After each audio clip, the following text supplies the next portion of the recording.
Sometimes, building a farm direct relationship is like falling in love. It's like sliding the glass slipper onto Cinderella's foot and finding that it's the perfect fit. Those are some pretty extraordinary and powerful moments. And for all of the searching that we do out in the world, they don't happen that often. But one of them happened in the summer of 2023, when we visited Finca Terrerito in Copan, Honduras.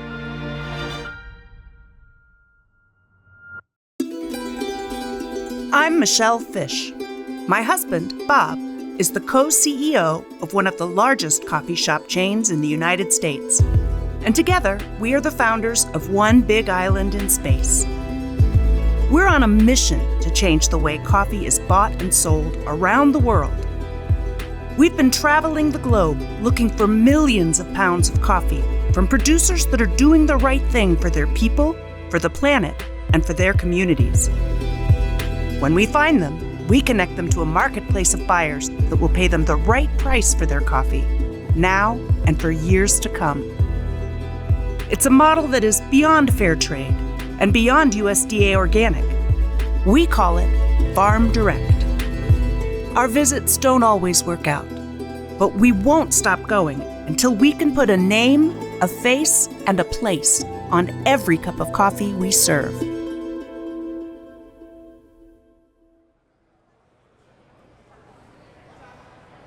Bob and I were attending a coffee conference called the Producer Roaster Forum, hoping to make new relationships with coffee producers. What we didn't know at the time was that there was a producer from Honduras who was also attending that event, primarily to meet us. Al Lopez had heard about Obis and our Farm Direct model. So I wrote to him on LinkedIn. Guy never responded. Thanks, Bob. Al's profile doesn't make him look like much of a coffee farmer, so Bob ignored him. But Al is persistent, and when he saw that we were attending the conference, he and his team came with a mission to find us. I spotted them and I told my wife, I said, babe, there's the target. We got to meet those folks. And we probably talked for at least an hour. We shared the same values, felt the same about the industry. Al Lopez comes from a long line of coffee farmers. At just 7 or 8 years old, he was trusted to lead a mule train laden with coffee from his family's land in the mountains down to the nearest village. But Al did not grow up there. Al's mother understood that he would have very few opportunities if he stayed in Honduras. So she made the difficult decision to send Al and his brother to live with their father on the south side of Chicago. Although he was clearly very bright, school wasn't Al's thing. He fought his way through grammar school, often literally, and eventually decided to enlist in the U.S. Army. Army life just clicked for Al. But unfortunately, he was severely injured during a training exercise and took a medical discharge. After leaving the Army, Al took a job at a factory. Soon, the factory manager took an interest in Al. He pointed to a man in his 60s who was working on the factory floor. His manager asked him, "Is that where you want to be when you're 60? Well, that was enough of a push. Al enrolled in community college and quickly excelled in his classes, helped along by his study partner, a young woman named Leticia. Now, they've been very happily married for 35 years. Al graduated from the University of Illinois and embarked on a corporate career that can best be described as meteoric. He started in a Big Four accounting firm, then took the CFO chair at divisions of Sara Lee and then Dole, and finally, he became the president and CEO of the Blair Corporation. While Al admits that flying around in company private jets was pretty cool, the small village in Copan never left his heart. So when Al's mom called in 2001 and said that she was thinking of selling their land, Al immediately told her he wanted to buy it. She said no. More than no, she said she wouldn't allow it. After all, he was the smart one that had gotten out, and she wasn't about to let him end up as a farmer. Thankfully, Al can be pretty convincing.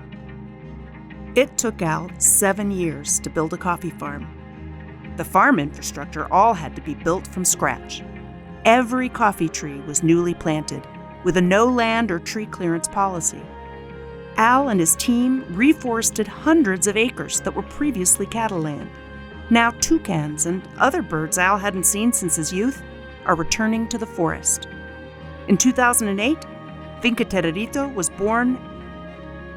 What Al described to us was so compelling and so values-aligned with Obis, we had to see it for ourselves.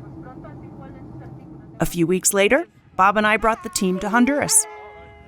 And as we wound our way into the breathtaking beauty of Al's part of the world, we knew we were in for a treat. Al has a deep love for the land and for the cultural traditions of the people who live there. He had a vision for Finca Terrerito, or Finca T as it's affectionately known. Improving lives, sustainable farming, and extraordinary coffee. And when we met Al's team, we were blown away at how empowered they were and how much they cared about Al, their jobs, and Finca T. In 2020, during the COVID pandemic, Al built his own dry mill at Finca T, hiring dozens of local people that had been laid off because of the shutdown. He proudly showed us the power lines he brought at his own expense to electrify Finca T and the nearby village. Al's team are hard at work building an organic composting facility. They are also putting the final touches on a reservoir that will help mitigate the effects of climate change. And, in partnership with the Marillac Foundation, he is building a school, a clinic, and a potable water well that will serve both the farm workers and the surrounding community. And Al and Leticia's children were so inspired by their work that his daughter and son-in-law quit their corporate jobs to open a coffee roaster in Atlanta, Georgia. As the sun dipped low and we watched the day's harvest being tallied, I got the rare opportunity to see the whole community that depends on Al's coffee. I got to see the faces of the children playing while the adults worked. Al was a kid like this. And who would have guessed back then that he had what it takes to steer a global company? Is there another Al among these children? What if they are all Al? What if, given the chance, that future is possible for each one of them? I looked at Al again and smiled. I think that's what he's up to.